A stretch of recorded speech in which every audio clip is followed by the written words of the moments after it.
Okay, fantastic. So good morning, Sholom Aleichem, everyone. Sholom Aleichem. Aleichem Sholem. And you all, and even though you may not know any Yiddish, you know that means hello, right? So it fits right in with where we're going today, which is about probably if you know any Yiddish writer, you know the name Sholom Aleichem, not just because it means hello, but because he is the most popular, at least in these days, Yiddish author. So, we might ask you all to mute while we're, while I'm speaking, but what I'm hoping is that we actually have a really lively discussion today about the story that I hope you read. Rabbi Nanis, again, thank you for inviting me to do this course. I'm delighted that you all are here to join in and learn a little bit and talk a little bit. And Rabbi Nanis mentioned the Mark Twain interchange, and so I was going to start with that, and it is possibly an apocryphal story, possibly a true story. We just don't know for sure.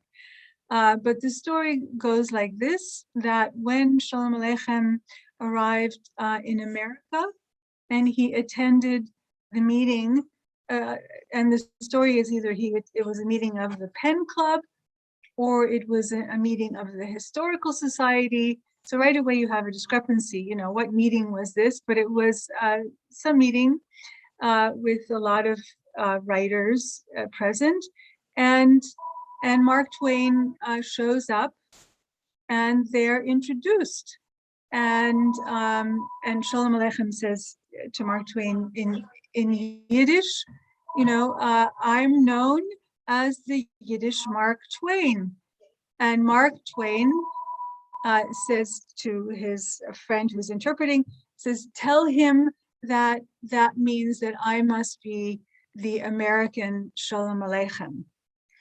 And in fact, there is so much truth to that, because there are so many parallels in the lives of Mark Twain and Sholom Aleichem, in their biographies, and of course in their writings. And the main thing about their writings is that they were both known as writing about the common man, writing about the people, and the common person, and with humor, right, and with folk, with almost the sense of a folk tale. So with that, I'm just going to launch into a little bit of background about Sholom Aleichem, though you may have seen the marvelous film called Laughter in the Darkness, a documentary that was made, I don't know, at this stage it's like maybe 10 years ago, maybe 8 years ago. Wonderful documentary about Sholom Aleichem and his work. But if you already know a lot, please bear with me. And if you don't know much, I hope that you will enjoy this race through Sholom Aleichem life and work. So I'm going to share my screen, and we're going to just look at a little bit of a slide presentation. And I'm going to do this. And we're going right here. So last week we talked about the great Yud Lamed Peretz, and this week we're talking about Sholom Aleichem, and then of course in the coming weeks it's Isaac Bashevis Singer and Avraham Sutzkevel. All of these, as is this class's build, are giants of Yiddish literature. You can see from the dates here that Yud Lamed Peretz and Sholom Aleichem were pretty much contemporaneous, although Sholom Aleichem billed himself as the grandson of modern Yiddish literature, the grandfather being Mendele Moiches Sforim, and Peretz being in the middle, kind of the father, even though they were almost the same age. So, so let's look at a little bit about Sholom Aleichem. So, his real name, if you were wondering, was Shloime, in English, Solomon Rabinovich. And he was born in 1859 in, sorry, I have to, in the little town of Pereyaslav in the Ukraine. What's today the Ukraine, what was Russia. But he grew up in a neighboring little town called Voronkov, which really became the model for Kasrilivke, which you might know from Fiddler on the Roof. He was part of a big family. His father was actually well-to-do merchant, and there were something like 10 children. And the mother was the backbone also of the family. She ran a little store of her own. But when Sholom Aleichem was only 13 years old, she died, which of course created a huge trauma for the entire family, and especially for Sholom Aleichem, because not that long after, and this was very typical, his father remarried, and as Belle Kaufman, Sholom Aleicham's granddaughter, loved telling it, the father did not let on to the woman that he was about to marry that he actually still had something like 6 children living at home. Somehow she thought that he only had 3 children living at home, so she, consented to marry him. But lo and behold, she arrives and she's got suddenly this passel of kids to deal with. So we can maybe give her a little excuse for being not a very good stepmom, and Sholom Aleichem really quite suffered from her and her cursing and her mistreatment of him. He was all his life, he was mischievous. He admitted that. He got, probably into all kinds of scrapes. Another reason, of course, for his stepmother to go after him. But what is notable is that one day he decided to write down all of her curses, her colorful curses in Yiddish, in alphabetical order. And this is actually considered like his very first work in Yiddish, was this all of these curse words. He did not get into trouble for that, unbelievably. Somehow his father and stepmother had a good chuckle over it. He left home though as soon as he could, and he became a tutor for the wealthy daughter of a landowner, a Jewish landowner, and her name was Olga Loyev, and he was hired to teach her Russian. And of course, over the course of the 3 years, the couple fell in love, and although the father loved Sholom Aleichem, he was actually upset that they went behind his back to have this romance, and so he wound up kicking him out without any notice whatsoever. He fired poor Sholom Aleichem, and off he went into the big city, into Kiev, and he had other jobs of all kinds, but somehow he managed in 1883 to convince Olga to elope with him, and indeed that's what happened. They got married, and of course they were married for the rest of his life. He published his first writings in Russian and in Hebrew, but of course, like other writers at the time, like Yudlamed Peretz, like Mendele Moiches Sforim, they recognized that the masses of the people were speaking Yiddish, and interested in reading Yiddish. And it was also the language, unlike Hebrew, which was still kind of, biblical Hebrew, and a stiff language that didn't lend itself to the expressiveness that was there in Yiddish. He decided to write in Yiddish as well. And in 1883, he published his first Yiddish writings, and continued his output from there. In 1887, he wound up being a considerably wealthy man because his father-in-law passed away and he inherited his estate.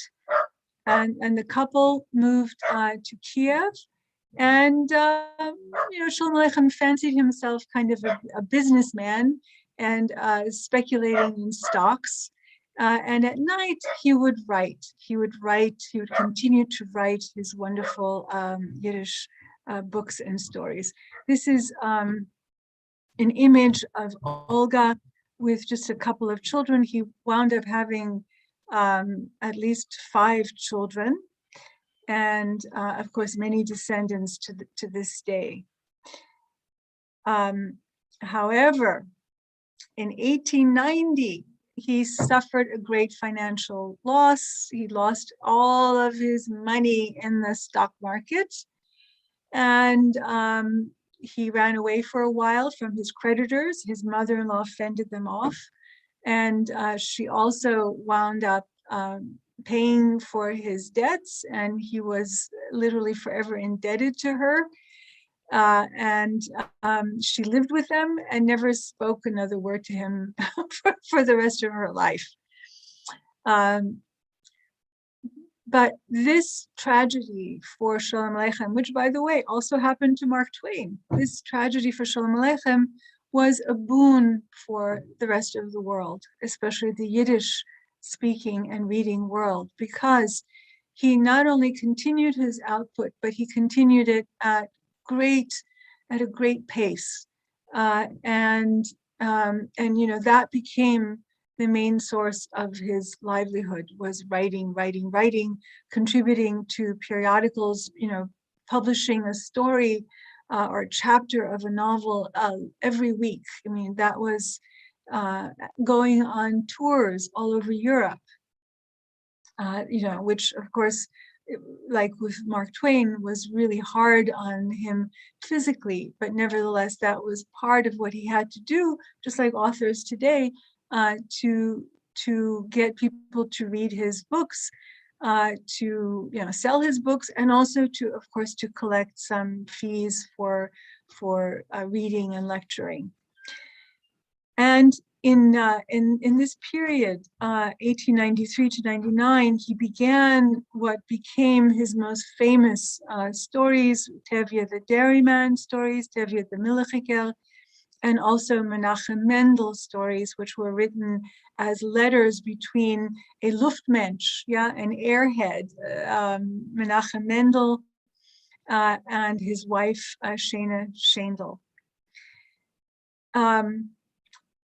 However, another tragedy happened in 1905, and there was a pogrom in Kiev. They were hiding for several days from the pogromists. The housekeeper, their I guess non-Jewish housekeeper, kept them at bay, but it was just too much for the family, and they emigrated to New York as a result. However, he still, had to maintain his circuit of giving talks, giving readings. And in 1908, he was touring Russia to do this. And he was stuck in Europe in 1914 when the war broke out. He, as a Russian citizen, he was, in big trouble, kind of caught there, and he had to figure out a way to leave. He escaped to Copenhagen and then eventually back to New York City. His literary output was great. And you can just see by the number of novels here how much he was writing. These were just novels. Sender Blanc, Stempenu, Yosele Solove, the Nightingale, Muzzle Pacey, the Cantor's Son, which is about an orphan boy who comes with his mother and brother to America. The Flood, on and on and on. Wandering Stars, which was not that long, which was translated into English. I don't think all of them have been, but quite a few have.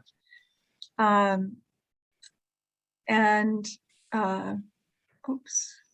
This is an image, as you can see from the bottom, of his desk on Kelly Street, Bronx in 1916. Although what we learned from Bella Kaufman, his granddaughter, is that he actually preferred to do his writing standing up at a little, which is popular today, a standing desk. That was his preferred mode. Other literary output, aside from that list of novels, was plays. That was one of the things that brought him to New York, was plays of his were being produced, sometimes two at a time in two different theaters. Feuilleton, little scenes, little stories, monologues, stories of all kinds, children's stories. And in addition to that, in 1888, he founded and edited the Yiddish literary periodical that was called the Yiddish Volksbibliothek, or the Jewish Popular Library. Oops, sorry, going the wrong way. Well, in 1915, Sholom Aleichem, 1916, Sholom Aleichem perished, and at the age of 57, which we know is quite young, he had apparently he had diabetes. He had for a long time suffered from tuberculosis, and as if this wasn't enough, he died of kidney failure. And his funeral cortege, his funeral, was accompanied by the numbers range from 250,000 to like 300,000 people turning up to accompany him, to watch the cortege going by in New York City. It was the largest funeral that New York City had ever seen. That a Jewish writer drew the largest crowds of all. This is another image from that. I mean, just look at that, just packed. That is how beloved he was. And even though, of course, he had all kinds of, critics when he was alive, sometimes for political reasons. He was a Zionist, he leaned, socialist, but then he was too conservative for the socialists and too socialist for the conservatives, that kind of thing. And yet, when he died, everyone realized how extraordinary he had been, and he was, sent on his way with this massive number of people turning up. There's more of that scene. I think these are extraordinary scenes, really, in New York City. A little bit more. And this is his signature on his ethical will. Sholom Aleichem wrote an ethical will, and it was published in the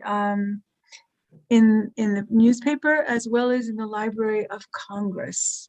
And let me just go to another screen here. I just want to, oops, 1 minute. I'm going to stop this for a second and go to something else. Share this with you. So there it is in the New York Times. on May 17, 1916. He died on the 15th. This was his ethical will that was published. I mean, it's pretty remarkable. And he one of the things he says is that wherever I die, I want to be placed not among aristocrats or among the powerful, but among plain Jewish laborers, among the very people itself. He didn't want any kind of praises or titles. He made sure that the income from his proceedings from his books would go to fund for Jewish writers. He wanted to, all his life he was fighting for the legitimacy of Yiddish literature, of bringing, like Peretz, of bringing it into the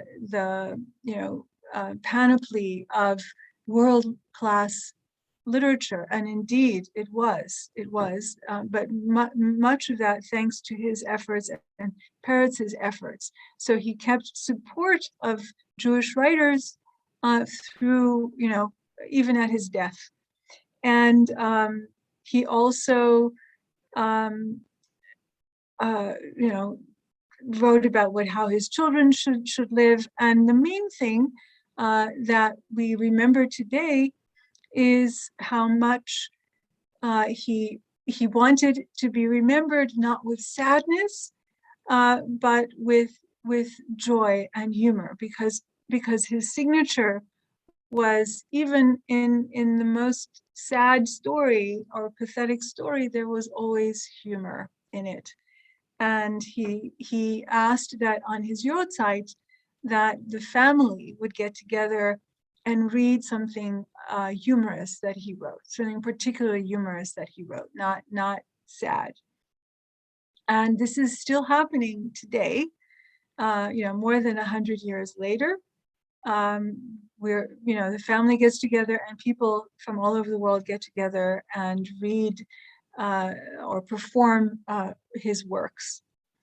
So I'm going to stop this and just go back to my slide for a minute, and we're almost done with my presentation, and then we'll talk about so that was a signature on his right. That was what we looked at. Now, on his tombstone, he had written out what he wanted on his tombstone, and this is his writing. This is Sholom Aleichen's writing in Yiddish. And one minute. This is what it looks like. He was buried in Brooklyn in what is today the Carmel cemetery. And at the time, look, there was nothing around him, but all in Yiddish. Of course, it was a Jewish cemetery, so that would have made sense. Oops. And here's what it says. It says, "Here lies a plain and simple Jew who wrote in plain and simple prose, wrote humor for the common folk to help them forget their woes. He scoffed at life and mocked the world. At all its foibles he poked fun. The world went on its merry way and left him stricken and undone. And while his grateful readers laughed, forgetting troubles of their own, midst their applause, God knows, he wept in secret and alone." And what was the weeping about? Well, Sholom Aleichem had, from childhood on, especially I think after his mother's death, this tendency to be sad, and of course his health issues, his economic woes, his worry for his children. I mean, all of that contributed to his weeping in secret, and yet his output was not that at all. this is today, his gravesite today. You can see it's been filled in. I'm not sure if it's all laborers that he wanted to be part of, but it certainly is not aristocrats. We can't see it. Is it supposed to be on the screen? Yes, I thought I was sharing it. Share? No, we didn't see it. We can't see it. Oh, I'm glad you told me. Okay, so hang on a minute. That is strange. Share screen down at the bottom. No, I know. I didn't click that one last button. I'm so sorry. Okay, so that was, let me go back then. Can you all see this? Yes. Okay, so this is his tombstone at the time, that it was erected, and you can see it, nothing around it.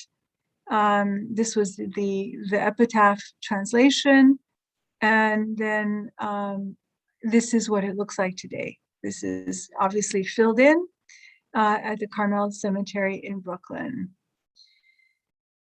And let's look at this question. Why is Sholom Aleichem so beloved? Why? Well, some of the reasons are that he wrote about the common man, as I mentioned earlier.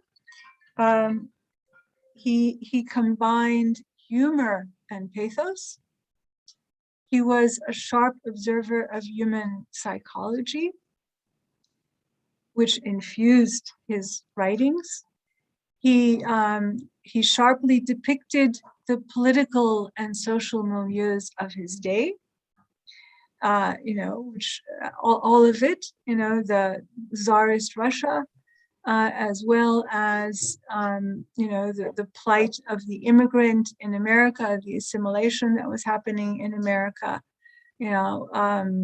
all of it found its way into his writings. The political situation, as I said, the socialism, right? The rise of all of the movements that Jews felt so fiercely about, across the whole spectrum of politics. And he captured the Jewish struggle with and its adaptation to modernity. That was the period that he lived in, right? The late 19th century, early 20th century, and this was a very, very critical time for Jewish life. So we're going to focus today on one of the stories of Tevye the Milchiker, Tevye the Dairyman. So you might not be aware that those stories were actually written over a 20-year period and in real time. And that means that it was as things were happening in the real world, Sholom Aleichem was writing about Tevye. So he would write these stories periodically. They would come out of him periodically. And it's the only such work ever written to do that kind of thing, to be written over such a span and not be confined to, let's say, the period 20 years ago, but to move forward with the writer. The characters move forward in real time with the writer.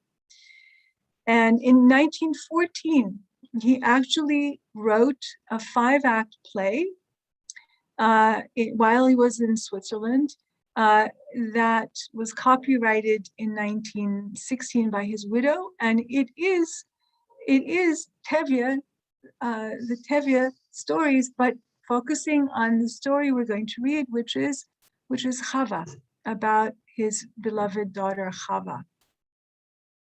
And as you probably know, the Sholom Aleichem play is the basis for, well, actually, this is Fiddler on the Roof is coming, but this play in 1914 was the basis of the film that was made in 1939, Again, it focused on Chava, and it was directed and starring the great actor and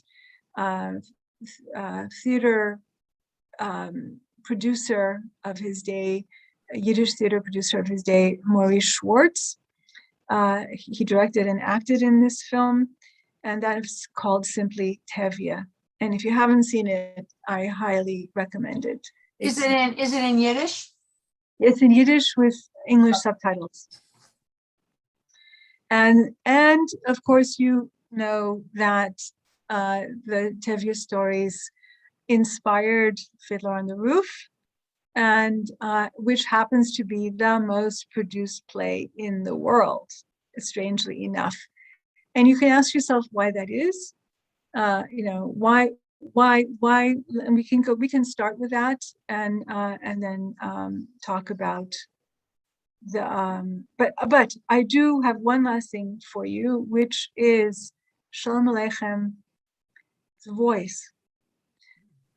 Where he's reading, it's just a little piece from his monologue, which was later adapted in Fiddler on the Roof as If I Were a Rich Man. So the monologue, which is of course in Yiddish, is Wenn ich wollt gewinn Rothschild, right? Rothschild, Rothschild, is synonymous with rich man, and even to this day, I heard a demented person literally a couple of days ago on the street shouting out about Rothschild, and you know where that was going. Yeah. So Sholom Aleichem. Let me get this for you. Just a second. Let me just make sure I'm in the right place, and then come back and share this. Okay. So this is, can you see this? Yeah. Yes? Okay, so this is just going to be the Mijn eerste Rothschild. Aan mijn los in Sholom Aleichem. Zijn eerste Rothschild. Hij bin niet zo zijn Rothschild. Heeft moet er gebieden mijn Idele adreilen. Als er kind der Schabbes, so gewohnt dat zich in 16 jaar adreilen, is wat met een ding is verdekt. En tweetens, zeker als je stiert, moet er ja weggekijkt den ganzen in der Kammer, en met den Keller, en met den Stallen, met den Stellachlen, met den Cesarien, met alles gebakken niet te plekken. Eerst wordt de Gibberge als nog één geiler af te snel, en de Gibberge wordt zich weggegeven hier met de kies, naadje, bakje, kopje, broekje, brengje, en al de zwarte uur. So you can see the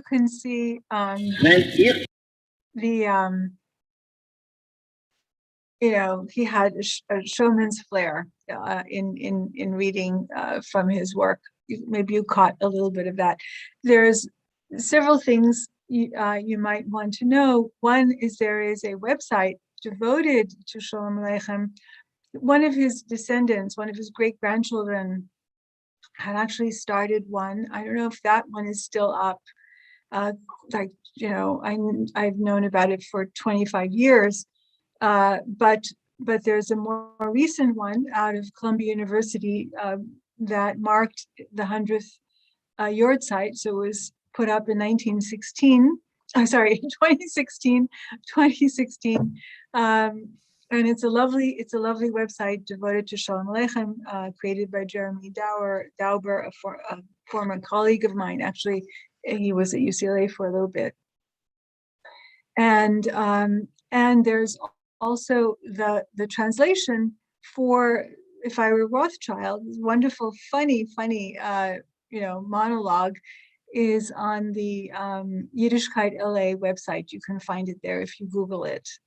So we won't do it today, but you can certainly do that. And of course, there's a film I mentioned, Laughter in the Darkness, which is an absolutely beautiful documentary full of great visuals about Sholom Aleichem life and work. Okay. So with that, let us turn to the story Chava, and I pose the question, which I hope will lead into more of the story, which is why do you think Fiddler on the Roof, aside from the fantastic music, is the most popular, most performed play in the world? It has been performed everywhere in the world, in any language you can think of, everything from the big cities to the jungles of South America. So why is Fiddler on the Roof such, and this will lead us into the Chava. Yeah, anybody have a thought? Susan. Yes. I think it's been said, this isn't my interpretation, but it makes sense, that it deals with the human drama and the drama of a family and of children, and also with assimilation, acculturation. And I read someplace that the Japanese thought it was about them. And that's what really shocked me. But people think it's about their struggles and the younger generation going off, and struggles to make a living and struggles to keep a family together. So it's the human element of it, and it has humor in it as well. So Wonderful. Yeah, exactly. It's all those things, and I would like to add that Tevye is not your knight in shiny armor, right? Vanquishing all kinds of foes. He's just an ordinary human being, and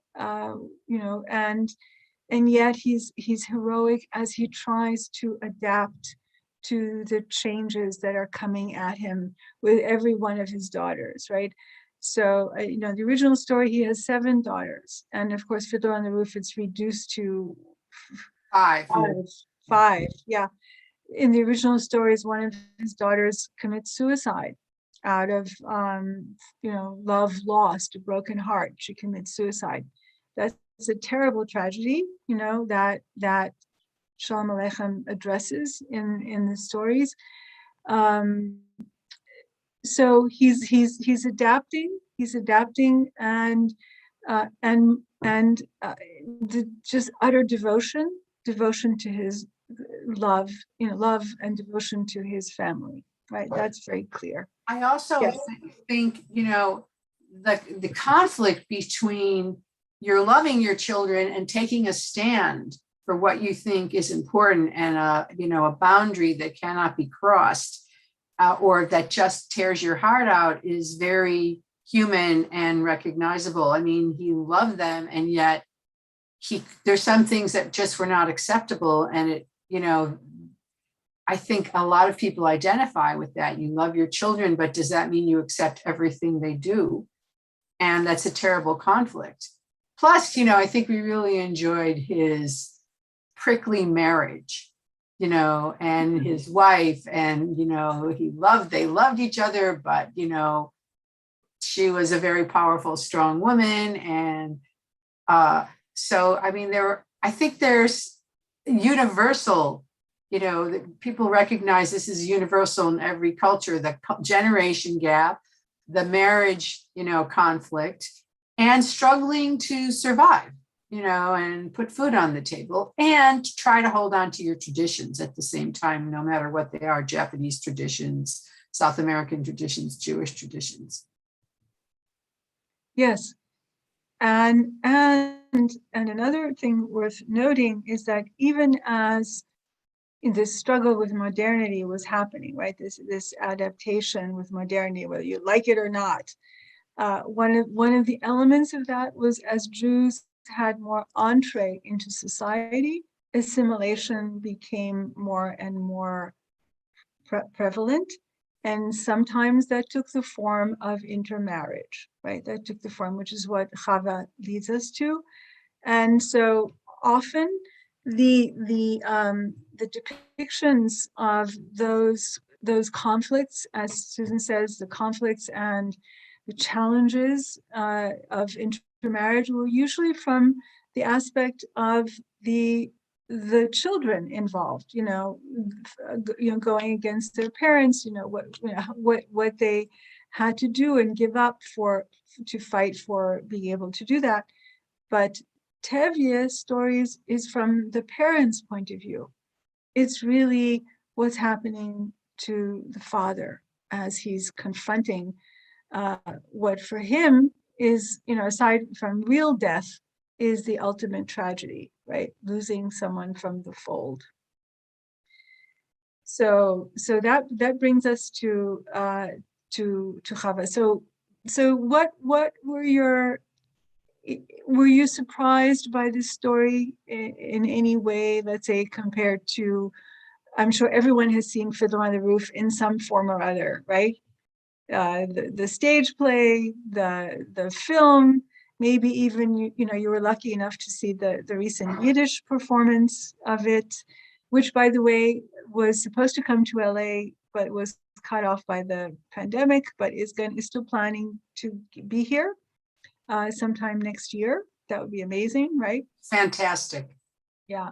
It's, So compared to what you know about Fiddler, so what was there something in reading the story that was surprising to you? And yeah, so Merle. So I just wanted to add, my cousin was and will continue to be in Fiddler and Yiddish as one of the girls. And they do have dates that they're working out with Amundsen currently as to when they can come to LA and cross country everywhere. So Right. that's the most current information as the last couple of Thank you weeks. for that. Yeah. As far as the story, Mhm. I think the more I've watched it and then talking to my cousin who is in it and her and my family, that I find like the story was then, but is it any different than now? We're just living in different times. But the conflicts, I think, are still the same. I don't think they changed. I think it's just it's modern. And I think families still have the same conflicting issues. Some families more than others, right? But yes, Well, yeah. You can't measure what's going on in everyone's life. It's hard because you don't know all of the parts of the story. But did you have a chance to read the second part? Right, I sent you the. Not yet. I'm going to later. We're having construction in our house, so it's been a challenge to do anything this last week and next week. Okay, because that might influence a little bit of your thinking. Did anyone have a chance to read that second part? what is the second part? Did I think I sent it to you. It was the concluding chapter. Did I not send? Yeah, from Tevye stories. Hannah just posted it a little while ago. Right, the one where, the concluding chapter, no, we read the first part where Chava wants forgiveness and Seitel is crying and begging for forgiveness.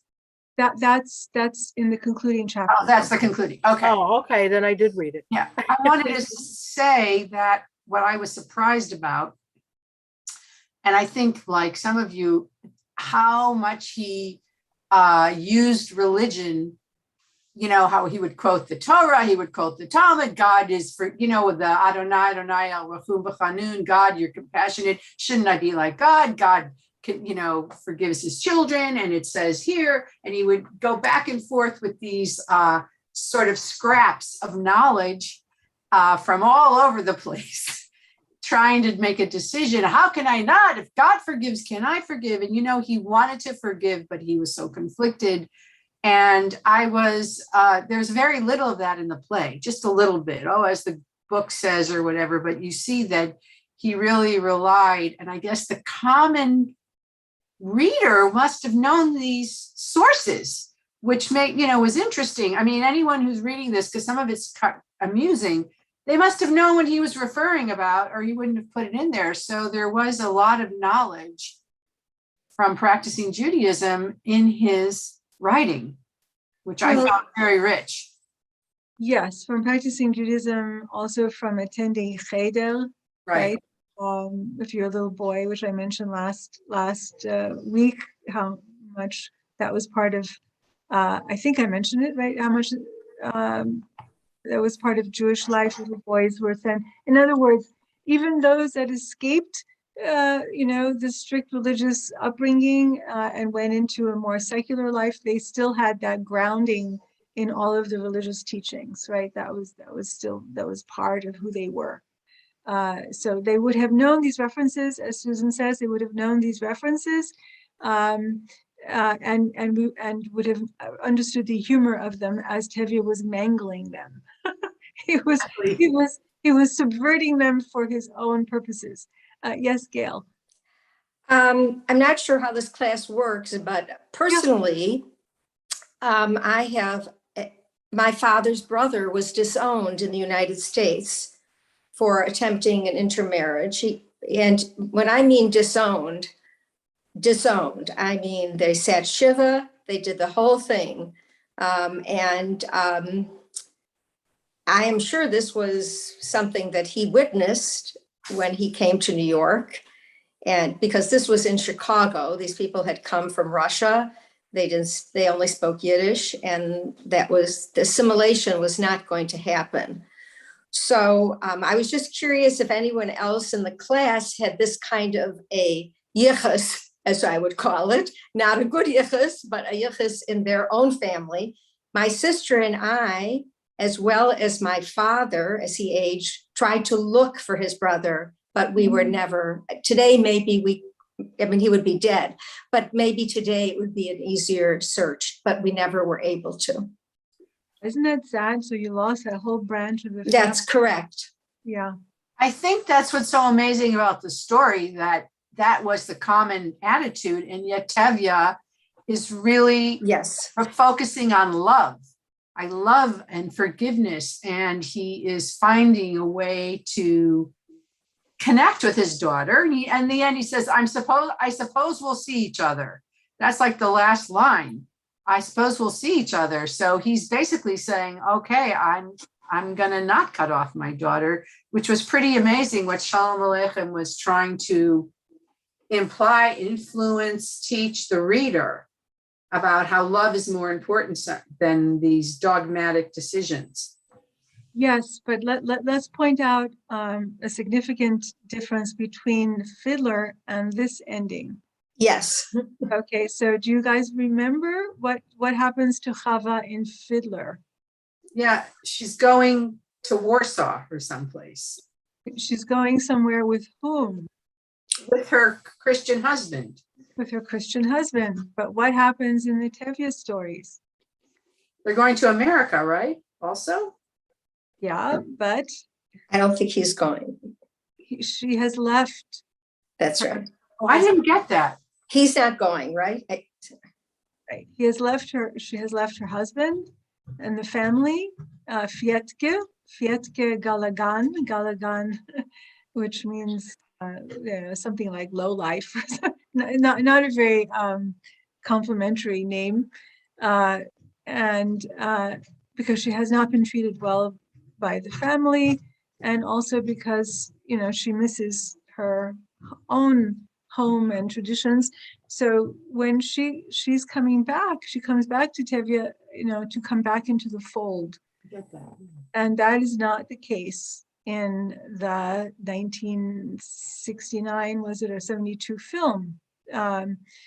It's a different world, right? This is a different world. So the happy ending in the Tevye stories is that the daughter comes back. Basically, she comes back from the dead, and she's accepted. She's forgiven. She's forgiven, which is a big thing. Is a big thing because she left in a major way. So the element of forgiveness is still there.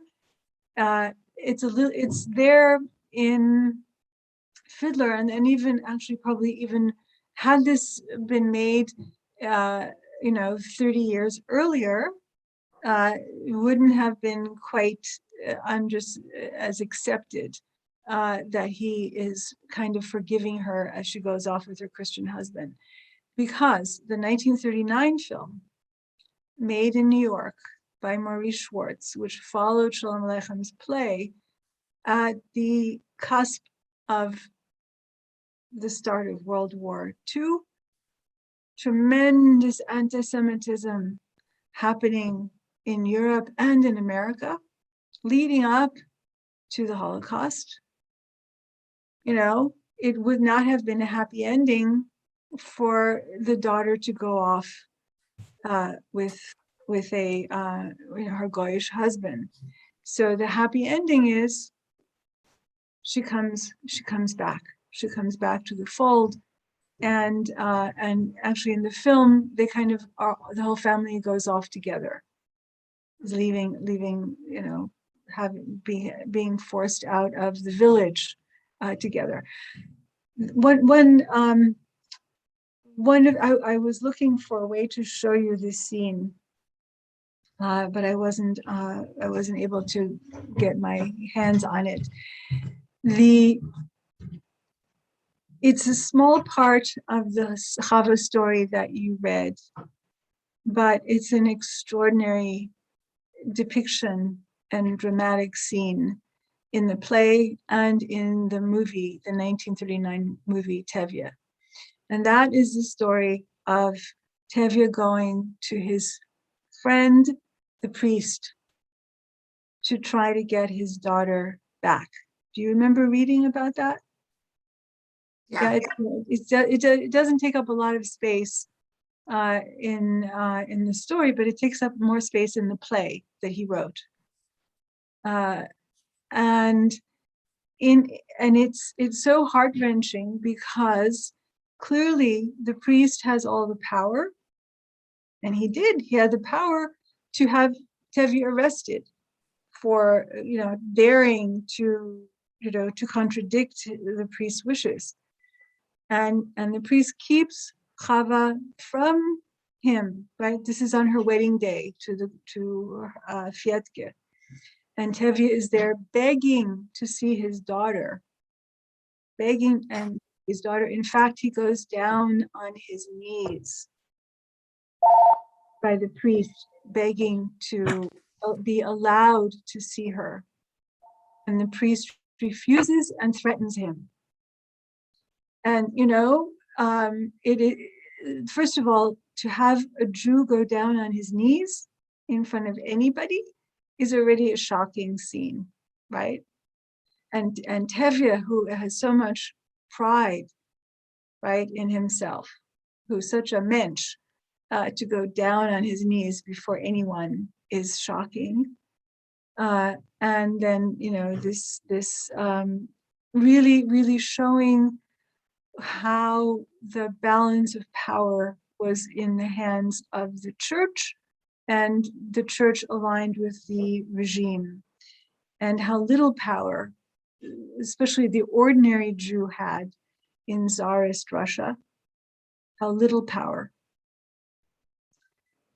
So this is an important part of the story. If you didn't notice it so much, maybe you can go back and look at that, and you'll see more of what I mean.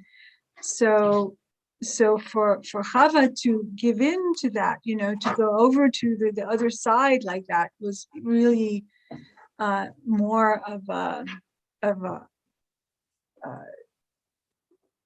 incomprehensible, I think, for Tevye, and you know, totally unpalatable thing to accept. Yes, Gail. Well, as a reader, I believe you bring yourself into what you're reading, a story. Yeah. And I'm a first generation American on my maternal side, maternal from Russia. And I think that when I read this, it might have been completely different for me than other people or your students, your young students at UCLA reading. And so once again, I say to myself, you should tell these stories to your children, and you should make sure that they read some of these stories, because I think that the way we look at it at our age is a completely different approach than I'm not sure that a 19-year-old might look at it. Am I correct? Because that's what you teach sometimes, right? Oh yes, I'm so glad you brought that up, Gail, because I did want to say to you also in response to what you said earlier. So the film class that I teach at UCLA, which is all about Yiddish culture as seen through the lens of film and literature, uh, and it has in it usually students from every possible background, Asians, Latinos, you know, Russians, uh, everything. Very few Jews, you know, so out of, let's say, 40, 50 students, you know, maybe 5, 6 are Jewish and the rest are not. Mhm. Many of them are from cultures where they understand this injunction against marrying outside of the fold. And they've experienced it, if not themselves, relatives that they've experienced, you know, who have tried to marry, not even maybe different religion, but even just a different culture, right? Mhm. And how opposed the parents are to it. So it's still today, yeah, it's still a theme, not just among Jews, but it's still a theme that rings true with them. So yeah, many of them, but not all. But one of the things they couldn't understand, and I know we have to stop, is what I was trying to explain to you before, which is how powerless the Jews were at the time these Tevye stories were written. Mhm. Powerless they were, and how much of an enemy the church was Mhm. them. So someone marrying out, you know, marrying a Christian was a huge Mhm. a shanda, more than shanda. It was a tragedy. It was a tragedy. Yes, Susan, and then I think we will have to stop. Yeah. I'm just curious, what is it that draws these students to your class that they want to find out about Yiddish culture? Well, all kinds of reasons. Sometimes just out of curiosity, you know, because it's such an unusual topic. And if you know, it helps them fulfill a requirement dealing with, you know, cultural studies. So this one appeals because it's unusual. They think they're just going to be watching films all the time. They don't realize they have to watch it in a foreign language in black and white. You know, slow, slow going. But if I manage not to turn them into anti-Semites by the end of the quarter, yeah. Thank you. Okay, I guess Thank we you have so to much, stop. Mary. Yeah. Thank you very much. And next week, Isaac Basheva Singer. Thank you Yeah. so much. Yeah, so Thank enjoy that story. It's a wonderful story from We will. his Thank memoir. you, Rabbi Susan, for sending me the things I needed. I You're appreciate welcome. it. You're welcome. Thank you so much for this. This has been really wonderful. Thank And you. next week, maybe we can see your dog. Ah, with pleasure. Your hunt. Much. Your hunt. Wonderful. Yes, das Hinterleib. Das Hinterleib. Thank you. Bye. Take care, everyone. Bye. Great discussion. Bye-bye.